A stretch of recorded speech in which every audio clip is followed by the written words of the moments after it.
성도 여러분, 한 주일 동안 평안하셨습니까? 청명한 5월 아름다운 계절에 하나님께서 주시는 더 밝은 빛이, 또 약동하는 봄의 생동력이 우리를 얼마나 더 행복하게 하는지 느끼는 그런 시간들이었던 것 같습니다. 오늘도 하나님께서 주시는 은혜를 통해서 우리 마음에 하나님의 귀한 사랑을 가득히 담아가는 귀한 시간 되시길 바라겠습니다. 오늘 설교의 제목은 믿음을 지켰으니. 매 안식일 설교하는 일이 참 쉽지 않습니다. 이번 안식일에는 어떤 말씀을 드려야 되나 늘 머릿속에 중압감이 있어요. 은혜로운 말씀을, 또 하나님의 기별을 잘 전해야 되는데 하는 생각이 있습니다.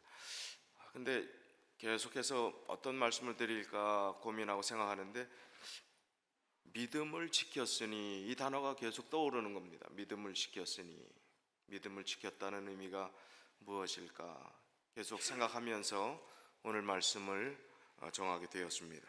본문의 말씀 디모데후서 4장 7절 8절 말씀입니다. 이 7절에 있는 말씀의 그 제목을 따왔습니다. 내가 선한 싸움을 싸우고 나의 달려갈 길을 마치고 믿음을 지켰으니 이제후로는 나를 위하여 의의 면류관이 예비되었으므로 주 곧 의로우신 재판장이 그날에 내게 주실 것이니 내게만 아니라 주의 나타나심을 사모하는 모든 자에게니라. 특별히 7절 말씀에, 지금 이 화면에 밑줄 친 그 말씀에 세 단어를 주목해 보시길 바랍니다. 내가 선한 싸움을 어떻게 하고요? 싸우고, 나의 달려갈 길을 마치고, 믿음을 지켰으니. 싸우고, 마치고, 지켰으니. 이 말씀은 사도 바울이 그의 생애 후기에 그의 삶의 모든 사역이 거의 완성도에 이른, 그야말로 농익은 영적 신앙의 깊은 체험 뒤에 그의 죽음, 순교를 얼마 남기지 않은 앞둔 그 상태에서 그의 사역의 말기에 기록된 말씀이기 때문에 디모데후서에 있는 이 말씀의 깊이는 사도 바울의 그 신앙의 면면을 살펴보는 일에 그 배경을 이해하고 이 말씀을 읽으면 마음에 더 큰 은혜가 되리라고 생각을 합니다. 이 주목해야 될 세 단어, 자, 우리는 믿음에 대해서 너무 단순하고 쉽게 이야기하는 것들을 듣습니다. 믿기만 하면 된다. 율법은 아니다. 율법주의, 행함으로 구원을 받을 수 없다. 한 부분만 강조하기 때문에 성경의 전체를 보지 못하는 그런 우를 범할 수가 있습니다. 근데 여기 드리는 말씀, 오늘의 그 말씀, 믿음을 지킨다 하는 것, 그렇게 믿는 것이 쉬운 것이고 그냥 믿기만 하면 되고 그냥 아무것도 안 해도 되는 것처럼 느껴지는 오늘날 현대 기독교의 그런 문턱 낮은 그 모습처럼 우리가 여겨진다면 성경을 잘못 이해하고 있는 것입니다. 성경의 구구절절이 얼마나 열심히 최선을 다해서 우리의 삶을 하나님께 헌신하여 드려야 되는지, 그것이 참된 믿음인 것인지를 계속해서 강조하고 있다는 사실입니다. 싸우고, 왜 믿음이 쉬운 것이라면 싸우라는 이야기를 했어요? 가만히 있으면 되는 거 아닙니까?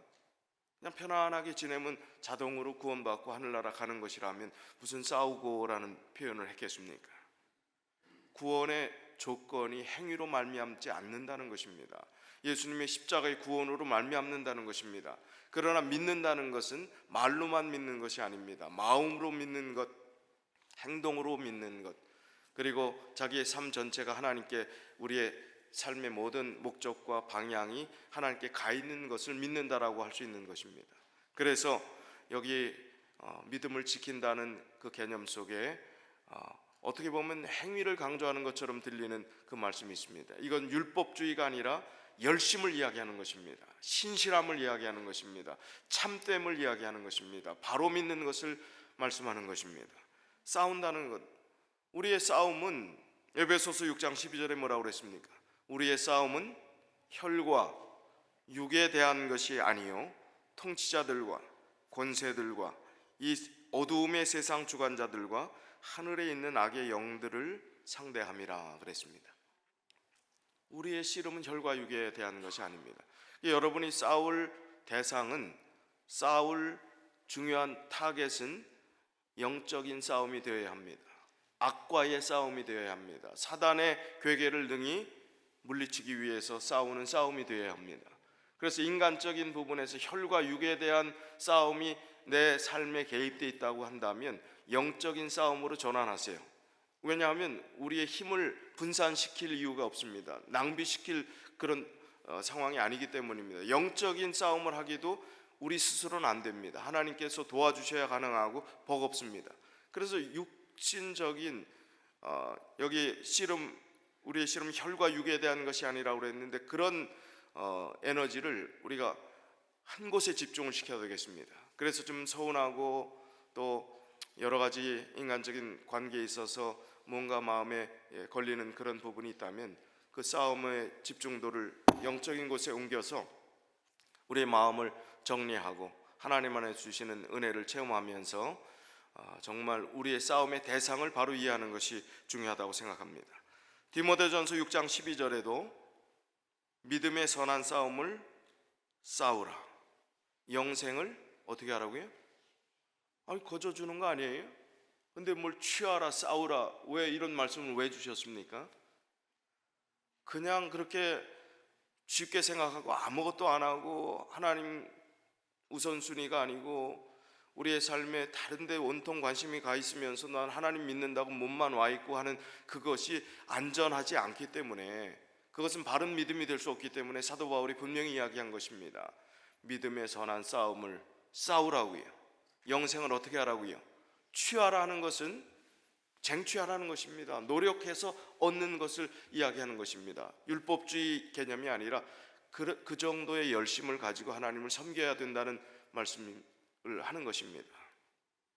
우리가 그 일을 위해서 부르심을 입었고 많은 증인들 앞에서 선한 증거를 증거하였다. 사도 바울의 간절한 권면의 말씀입니다. 그래서 싸우고라는 이 개념의 의미를 우리가 잘 이해할 필요가 있습니다. 두 번째, 마치고. 사도 바울의 생애 후기에 이제 순교를 앞둔 그의 삶의 마지막을 감지했을 때 그의 삶의 마지막 부분, 어떻게 자기의 믿음을 지켰고 또 어떻게 살았으며 어떻게 인생의 결론을 맺어야 될 것인가 하는 깊은 숙고와 또 하나님께 교통하면서 얻어졌던 신앙의 정말 결정체 같은 그런 마음의 표현들을 이 디모데 후서에 담은 것입니다. 여러분, 우리 개인의 입장을 한번 생각해 보면 좋겠습니다. 내가 지금 나의 삶이 맞춰진다고 했을 때 내일 일을 알지 못하기 때문에 가장 빨리 돌아가시는 분이 이제 머지않아 부고의 소식을 듣는데 그 부고의 주인공이 나도 될 수 있다는 것입니다. 젊다고 그거에 해당되지 않는다고 이야기할 수 없습니다. 나도 그 주인공이 될 수 있기 때문에, 그렇다면 내가 나의 믿음을 정리하는 이 자리에서 나는 어떤 말씀을 하나님께 드릴 수 있을까? 나는 나의 친구, 나의 가족, 나의 교우들에게 어떤 말씀을 남길 수 있을까? 화이트 부인이 유언처럼 남긴 말씀, 그의 생애의 모든 사역을 마치고 이제 마지막 남긴 말씀이 뭐라고 이야기하는가 하면, 그의 자서전에 있는 말씀을 보면 또 그 후기의 사람들이 편집해서 화이트 부인의 행적들을 이야기한 것을 보면 화이트 부인의 마지막 유언은 디모데후서 1장 12절이라고 이야기했습니다. 이를 인하여 내가 또 이 고난을 받되 부끄러워하지 아니함은 나의 의뢰한 자를 내가 알고 또한 나의 의탁한 것을 그날까지 저가 능히 지키실 줄을 확신함이라. 이게 유언이었습니다. 내가 믿는 그분을 내가 안다는 것입니다. 그분이 어떻게 할 분인 줄 안다는 거예요. 나의 의탁한 것을 그날까지 지켜주실 분이심을 내가 안다. 이 고백을 사도 바울이 한 것입니다. 그러면서 너는 그리스도 예수 안에 있는 믿음과 사랑으로서 내게 들은 바 바른 말을 본받아 지키고 우리 안에 거하시는 성령으로 말미암아 내게 부탁한 아름다운 것을 지키라.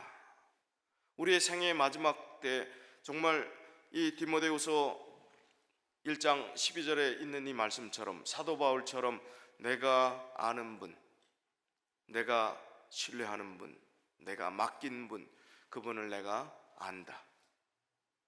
그분이 얼마나 좋은 분인지, 얼마나 나를 사랑하는 분인지, 나에게 가장 좋은 구원을 베풀기 위해서 정말 얼마나 많은 눈물을 흘리셨던 분인지, 겟세마네 동산의 그 눈물의 의미가 나를 위한 구원의 의미였음을 하나하나 모든 것이 그 하나님의 그 깊은 사랑을 깨달아 알고 감동이 되어서 표현했던 응축된 그 단어가 바로 내가 의뢰했던 그분을 안다는 표현인 것입니다.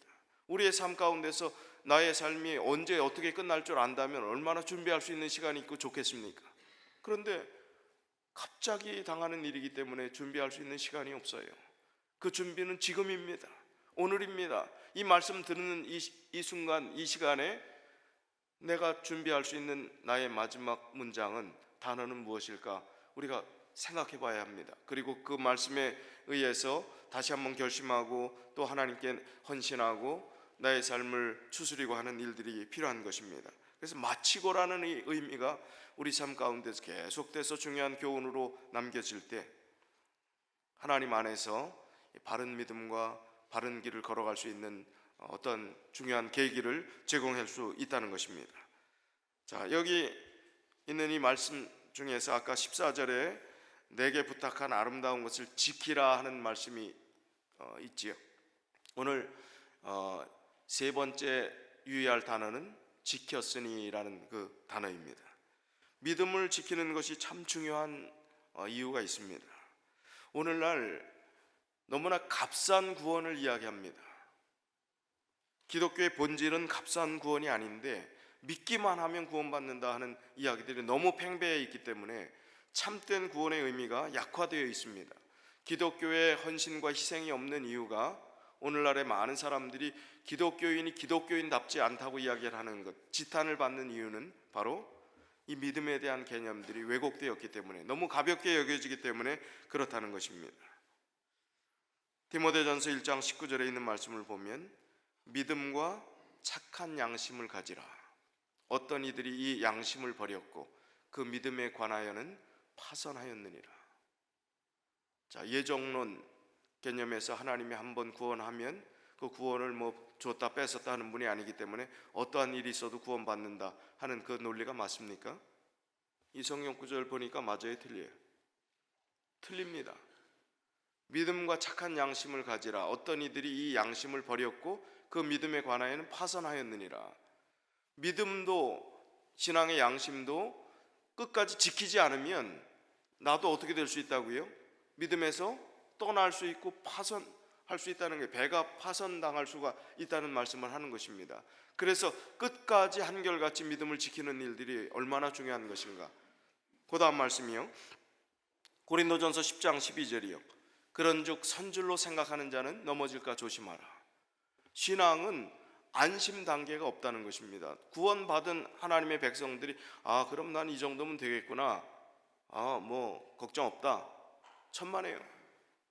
너무너무 정말 신실하고 존경할 만한 그런 분들이 신앙에서 떠나는 경우들을 보게 되던가요? 우리가 그 내면은 알 수 없지만 적어도 우리가 아는 그분의 평판, 그분의 삶, 그분의 예절, 행동, 모든 도덕적인 그런 삶이 정말 예수님을 참 많이 닮은 분이라고 했던 그런 분조차도 정말 사단이 넘어뜨리려고 하면 하루아침에 무너지는 것을 보게 됩니다. 그렇게 신실했던 목회자도, 목사도 하루아침에 넘어질 수 있어요. 선줄로 생각하는 자는 넘어질까 조심하라. 신앙은 가벼운 것이 아니라는 것입니다. 넘어질까 조심하고 우리의 마음과 정성을 다해서 하나님을 섬기는 그 꾸준한 열심들이 우리를 믿음에 서게 하고 믿음을 유지하게 하고 믿음을 지키게 한다는 것입니다. 그래서 마태복음 24장 13절에 그러나 끝까지 견디는 자는 구원을 얻으리라 하는 것입니다. 끝까지 견디지 않을 사람들이 있기 때문입니다. 이것은 하나님 믿지 않는 사람들에게 적용되는 말씀보다는 믿는 사람들이 끝까지 견뎌서 남아 있을 때, 남은 백성이, 남은 무리가 형성이 될 때 끝까지 남은 자가 구원을 받겠다는 그 말씀의 의미와 같은 것입니다. 마가복음 13장 13절에는 비슷한 말씀이 있지만 조금 더 강력한 말씀을 했어요. 믿는다는 것이 얼마나 어려운 일인가, 바르게 믿는다는 것이 얼마나 어려운 일인가를 이 말씀을 통해서 알게 됩니다. 왜요? 또 너희가 내 이름을 인하여 모든 사람에게 뭘 받아요? 바르게 믿고 정말 정직하게 살고 정말 순수하게 믿으려고 하면 뭘 받아요? 미움을 받는 것이 당연한 것이라는 겁니다. 타협하고 다 피해가고 합리화시키고 그러면 미움받을 게 없지요. 다 섞여 있는데, 다 구별이 안 되는데, 뭐 지키는 것도 없는데 무슨 미움을 받겠습니까? 그러나 하나님 말씀대로 살고자 했을 때, 말씀을 지키려고 했을 때 세상과 부딪히기 때문에, 세상과 맞지 않기 때문에 우리는 색다른 사람처럼 보이고 고집불통인 사람처럼 보이고 뭔가 현실과 맞지 않는 사람처럼 보일 수도 있다는 것입니다. 그러나 믿음을 지키는 것은 영원한 목숨보다 더 중요한 일이기 때문에 그것을 지키기 위해서는 미움을 받을 수 있다는 것입니다. 그러나 끝까지 나중까지 견디는 자는 구원을 얻으리라, 더 강조한 말씀입니다.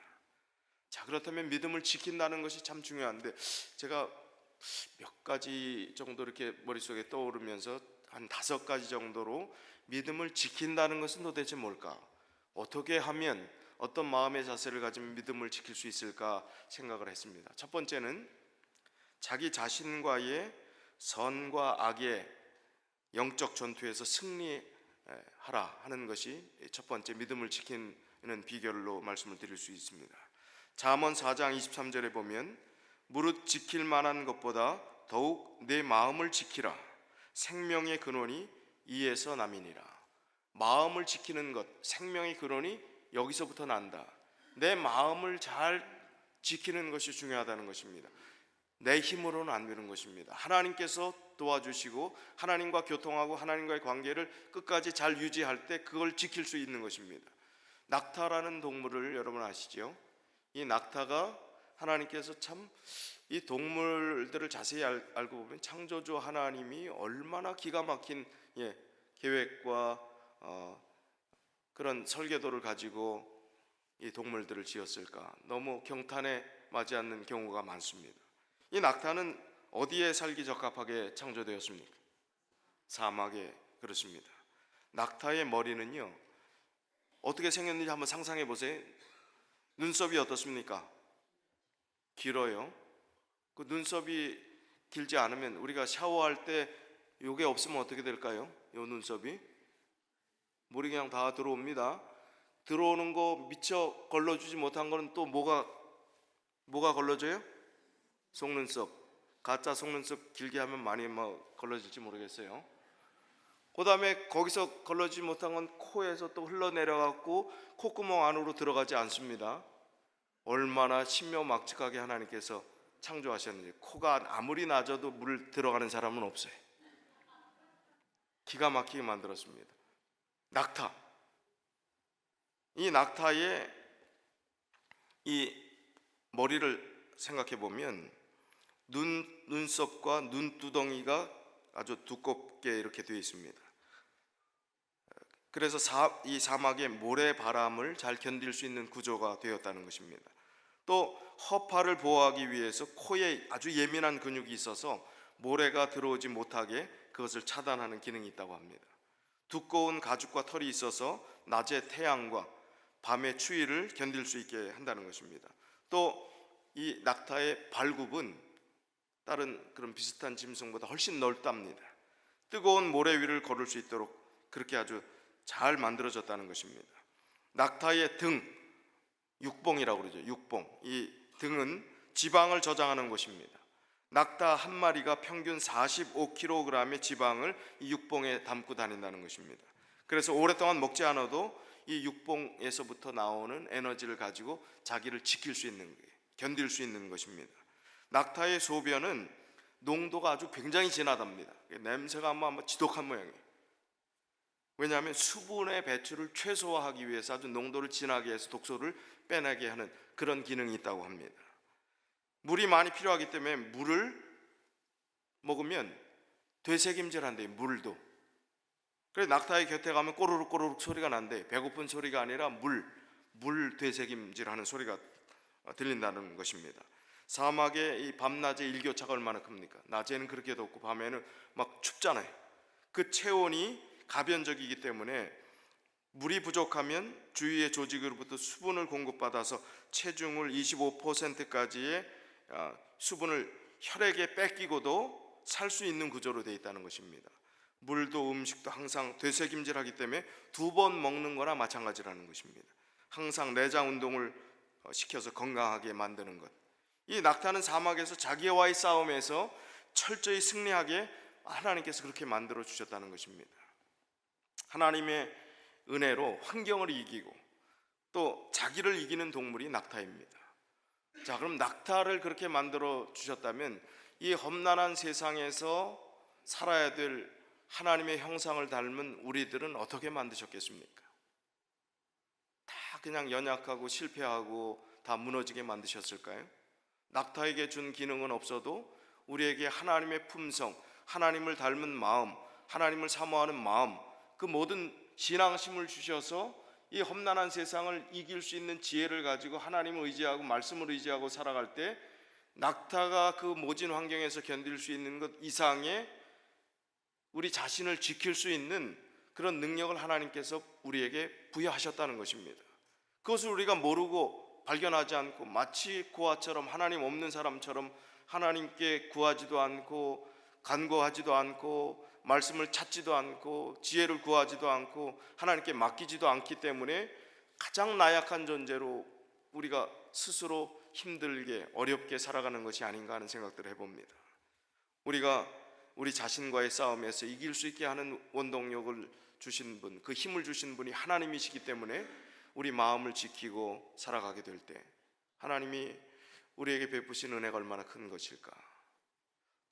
참 사업하시는 분들이 어렵고 힘들고 정말 모든 거 다 잃어버리고 속상한 일이 있을 수 있어요.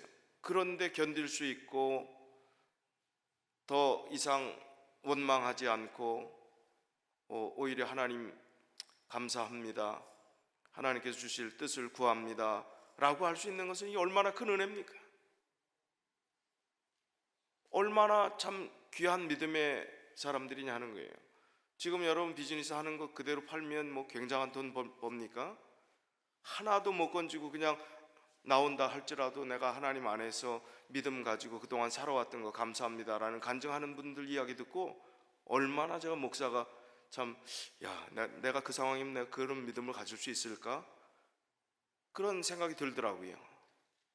하나님께서 분명히 우리가 연약하고 힘들고 최악의 상황 같은 그런 형편에 있다 할지라도 하나님께서 준비해 주신 계획들이 분명히 있으리라고 믿습니다.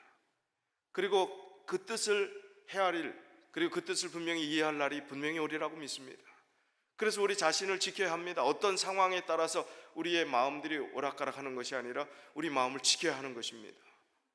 하나님께서 우리를 책임져 주시겠다고 하시는 것은 지금의 형편, 좋을 때 형편, 나쁠 때 형편 다 통틀어서 하나님께서 지켜주시겠다고 하신 그 약속은 동일하기 때문에 그런 것입니다. 당장 우리가 이해하지 못할 뿐 하나님께서 그 뜻을 이해하게 할 그날을 우리가 기다릴 뿐이죠.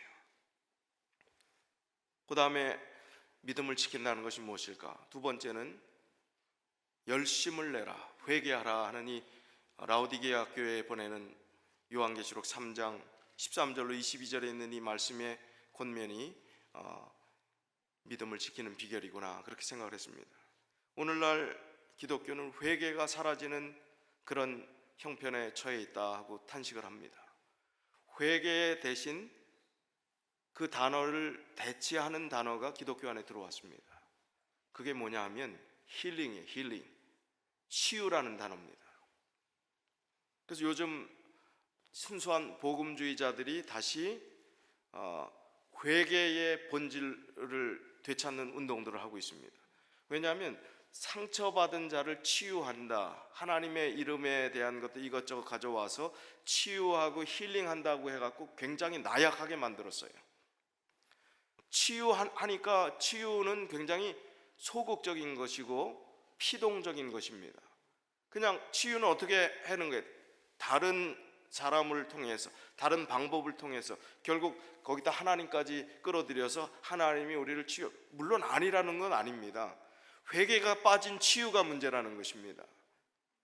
치유하니까 받았던 상처, 괴로운 삶, 모든 것들을 하나님께서 치유해 주시는 분이시다 하는 그 개념들을 도입해 갖고 거기에 본질은 치유가 아니라 경영학 이 원리가 들어와 갖고요, 사람들을 마치 이 정신을 그냥 굳건하게 적극적인 사고방식을 만들어 갖고 치유된 것처럼 느끼게 만드는 것이라는 거예요. 그런데 그 치유가 오래 가냔 말입니다. 정말 완전히 치유되는 경험들 하나님께서 해주실 때 가능한 것이지, 그렇지 않아요. 또 어려움을 만나면 또 낙심하고 또 상처받고 한다는 것입니다. 그런데 진정한 회개는 치유와 상관이 없어요. 참된 회개는 그런 거 염려 안 해도 됩니다. 참된 회개를 하나님께 드린 자들은 하나님께서 베푸신 용서의 은혜, 회개했을 때 하나님께서 우리를 새롭게 만들어주신 그 은혜가 너무 커갖고 다시 우리의 인간적인 연약함 때문에 조금 떨어지고 실수하고 넘어질 수 있지만 그 방향은 바뀌지 않는다는 것입니다. 그래서 참된 회개, 지금 요한계시록 3장 13절로 22절 우리가 다 읽지 못하고 19절에 있는 말씀이요, 물은 내가 사랑하는 자를 책망하여 징계하노니 그러므로 내가 열심을 내라. 회개하라. 회개의 메시지가 점점 사라져가는, 축복에 대한 메시지, 그리고 치유에 대한, 상한 감정 치유에 대한 이야기들이 오늘날 기독교의 대부분이 되는 이런 시대 속에서 참된 회개, 예수님의 재림을 준비하라는 것, 예수님의 십자가의 복음을 중심으로 삼고 정말 주님께서 희생하신 그 참된 십자가의 의미가 나의 삶에 무슨 의미가 있을까를 생각하는 것이 기독교의 본질임을 우리가 다시 한번 깨달아야 하는 것입니다. 그래서 믿음을 지킨다는 것의 두 번째, 회개입니다. 회개하는 것입니다. 참된 회개를 드리는 것입니다. 세 번째는요, 성실하고 꾸준한 신앙생활을 하는 것입니다. 로마서 12장 11절에 부지런하여 게으르지 말고 열심을 품고 주를 섬기라. 열심을 품고 주를 섬기는 일이 필요합니다. 게으르지 말고 열심을 품고 주를 섬기라. 인생에 여러 가지 법칙이 있습니다. 그 법칙 중에 하나가 1만 시간의 법칙이라는 것이 있습니다. 1만 시간의 법칙은 뭐냐 하면, 무엇인가 전문가가 되려면 그 분야에 1만 시간을 투자하게 되면 전문가가 된다는 것입니다. 생활의 달인이라는 한국 TV 프로그램 보신 분 계시죠? 그분들은 그냥 달인이 되려고 작심하고 난 달인이 될 거야 이래서 달인이 된 사람이 있습니까? 어떻게 하다 보니까 동일한 일을 반복해서 계속 하다 보니까 그게 빨라지고 익숙해지고 남들보다 훨씬 더 기술이 생긴 겁니다. 동일한 것입니다. 우리의 신앙도 꾸준하고 게으르지 말고 열심을 품고 주를 섬기는 그런 한결같은 정신이 될 때 신앙의 달인이 될 수 있는 것입니다. 하나님께서 인정하시는 귀한 달인이 될 수 있는 것입니다. 1만 시간을 투자한다면 하루에 3시간씩 투자하면 얼마 걸릴까요? 1만 시간 10년이 걸립니다. 하루에 3시간씩 투자하면. 그러니까 하루에 3시간씩 투자해서 10년이 걸려야 그 분야의 전문성을 갖게 된다는 것입니다. 전문가라고 안 할지라도 정확히 만 95시간입니다. 하루에 10시간씩 투자한다면, 뭐 잠자는 시간 우리가 생각해야 되니까 하루에 10시간씩 동일한 일을 반복한다면 3년이 걸립니다. 1만 시간의 원칙을 지킨 사람들이 큰 일을 해낸 그런 우리 소식들을 듣습니다. 2009년 1월 16일 허드슨 강의 기적이라는 신문에 대문짝만한 기사가 실렸습니다. 그날 새벽이었습니다. 승객 155명을 태운 US 에어웨이즈 비행기가 이륙 후 4분 만에 허드슨 강으로 추락하였습니다. 추락하는 그 당황한 순간에도 침착하게 지상으로 연락을 했습니다. 강으로 추락하는 것을 알렸습니다. 조종사는 비행기를 물 위로 아주 미끄러지듯이 마치 활주로에 내리는 것처럼 아주 안전하게 안착시켰습니다. 온 세계가 집중하였습니다. 한 명도 죽지 않고 구출되었습니다. 그 일을 해낸 조종사는 1만 9천 시간을 비행한 슬렌버거였습니다. 1만 시간의 법칙이 적용되었고 해석되었고 그 이후로 1만 시간의 법칙이 뜨게 되었습니다. 만약 그가 1만 시간 이하로 비행한 조종사였다면 155명이 다 죽었을 것이라는 해설자들의, 방송 진행하는 사람들의 해설이 잇따랐습니다. 한 자리에서 1만 시간을 지키고 앉아 있으면 전문가가 되는 것입니다. 그래서 우리가 지금까지 믿어왔던 세월들, 지금 살았던 시간들 다 생각해 보면 1만 시간만 될까요? 얼마나 많은 시간들을 우리가 보냈습니까? 그런데 여러분, 성경의 달인이 되셨습니까? 말씀의 달인이 되셨습니까? 기도의 달인이 되셨습니까? 전도의 달인이 되셨습니까? 부족하기 짝이 없습니다. 저 역시 마찬가지입니다. 그런 걸 생각해 보면 정말 믿음이 가장 중요한 거고 영원히 남는 것이고 소중한 것인데, 그 일에 가장 집중하고 게으르지 말고 열심을 품고 주를 섬겨야 하는데, 그게 믿음을 지키는 것인데 그렇게 하지 못했구나. 우리에게 주어진 시간이 얼마 남아있을지 모르지만 우리에게 주어진 남아있는 시간 동안 그렇게 해야 되겠다, 그런 마음을 가져야 되겠다, 그렇게 결심하실 마음이 좀 없으십니까? 몇 명 안 계시네.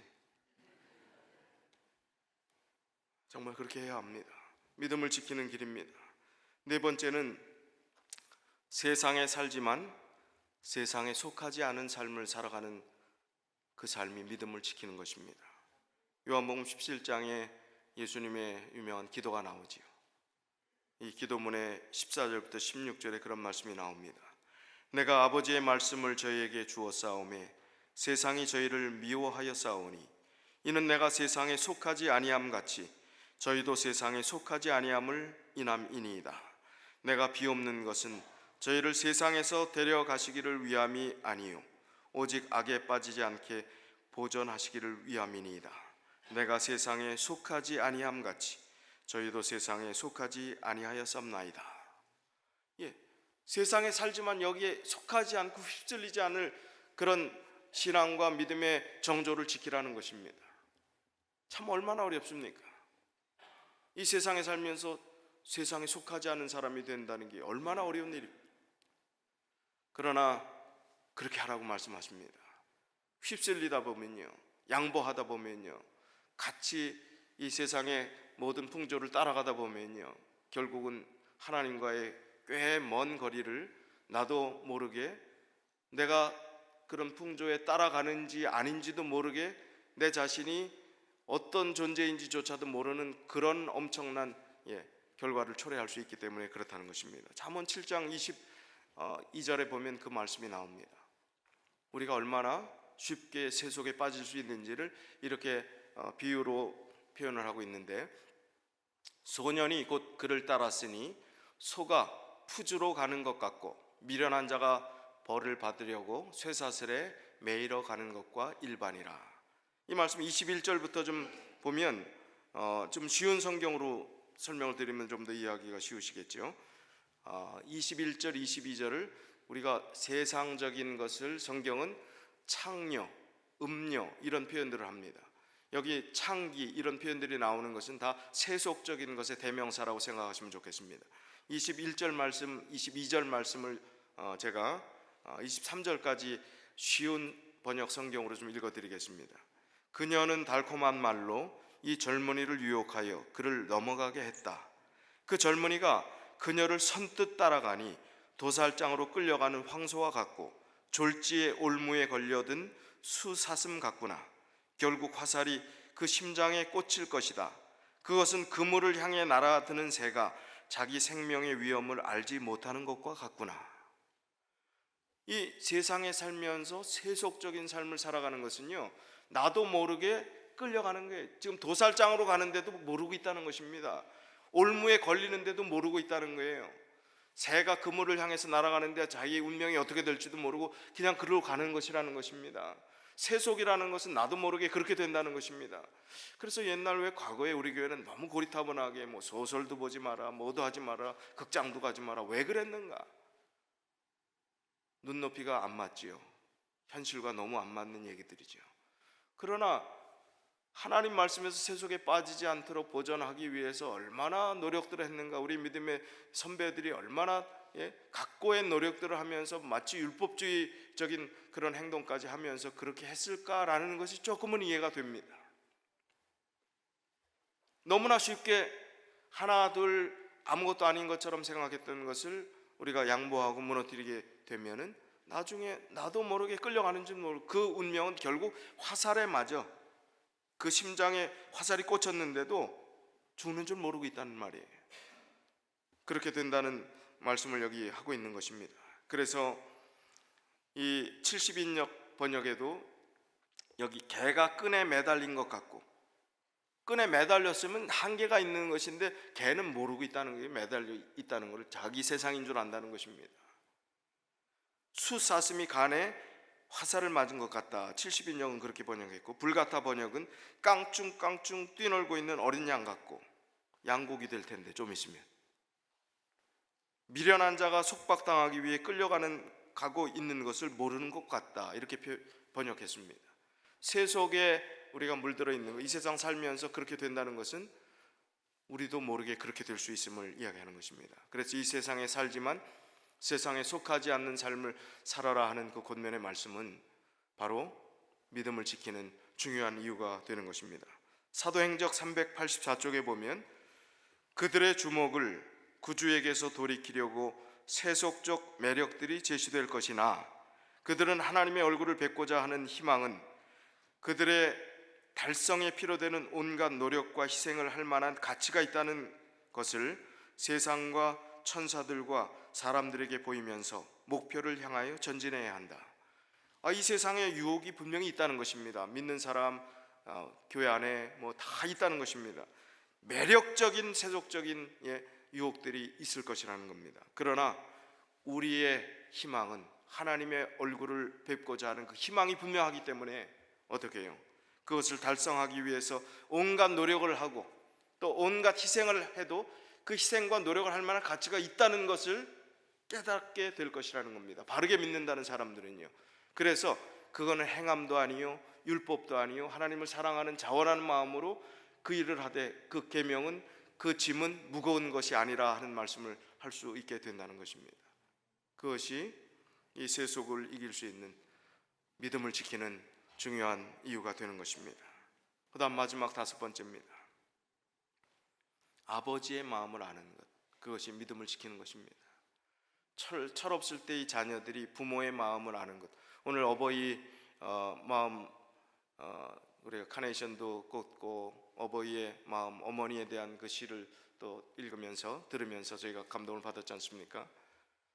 아버지의 마음을 이해하는 것, 부모님의 마음을 이해하는 것, 어머니의 마음을 이해하는 것, 철이 들 때 이해하는 거예요. 어떤 사람은 부모님 다 돌아가시고 늦게 철이 들어서 부모님 좀 효도하고 싶은데 좀 곁에 계시질 않잖아요. 오늘 아침에 읽었던 시가 그런 내용 아니겠습니까? 부모님의 마음을 알 때 효도하게 됩니다. 효자가 됩니다. 그 부모님의 마음을 뭘 알 때 효자가 될까요? 자녀가 불효자가 바뀌는 계기가 뭐가 될까요? 부모가 나를 사랑하신다는 것을 알 때, 무뚝뚝하고 투박하고 나에게 해준 것도 없는 것 같은 부모님이라고 생각했었는데 나를 그렇게 애틋하게 생각하시는구나. 아니 부모님 그러잖아요. 옛날 우리 부모님 지금 여기 어르신들 세대에서는 자녀들이 먼 길을 와갖고 이렇게 오면 갈 길부터 걱정하잖아요. 오자마자 갈 길부터. 저희 부모님도 그래요. 온 지 얼마 안 되는데 저희 아버님 쓰러지셔갖고 이제 겨우 의식 돌아와갖고 뭐라고요? 야 너희들 뭐 먹을래? 빨리 가야지. 아니 지금 어떤 상황에서 왔는데 온 지 1시간도 안 돼서 빨리 가야지, 갈 길이 먼데 그러시단 말이에요. 뭐가 담겨 있어요? 그 안에 사랑이 담겨 있어요. 염려가 담겨 있습니다. 그 배려가 담겨 있습니다.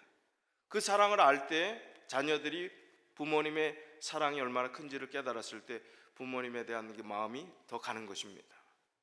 하나님이 어떤 분이신지를 알 때, 하나님이 우리를 얼마나 사랑하시는 분이신지를 알 때 우리는 하나님께 효자의 역할들을 할 수 있게 된다는 것입니다. 그래서 하나님의 사랑을 깊이 묵상하고 십자가의 사랑을 묵상하는 일들이 우리 삶에 정말 요긴하게 필요한 것입니다. 이거는 필수입니다. 이사야 49장 15절에 한 말씀으로 요약했습니다. 하나님의 사랑이 어떤 것인지. 여인이 어찌 그 젖 먹는 자식을 잊겠으며 자기 태에서 난 아들을 긍휼히 여기지 않겠느냐. 그들은 혹시 잊을지라도 나는 너를 잊지 아니할 것이라. 어버이의 사랑보다, 어머니의 사랑보다 더 깊은 사랑으로 우리를 사랑하시는 하나님의 사랑을 우리가 깨닫게 될 때 우리는 믿음을 지킬 수 있게 될 것입니다. 끝까지 열심을 품고 주를 섬길 수 있게 될 것입니다. 우리의 상황에 따라 변하는 믿음이 아니라 아무리 어렵고 다 없어진 것처럼 보인다 할지라도 우리가 주님을 섬기는 그 일에 있어서 하나님은 하나님이시기 때문에 나의 구원자이요 나의 영원한 생명의 선물을 주신 분이시기 때문에 우리가 주님을 섬기는 그 일에 한결같을 수 있게 될 것이라는 말씀입니다.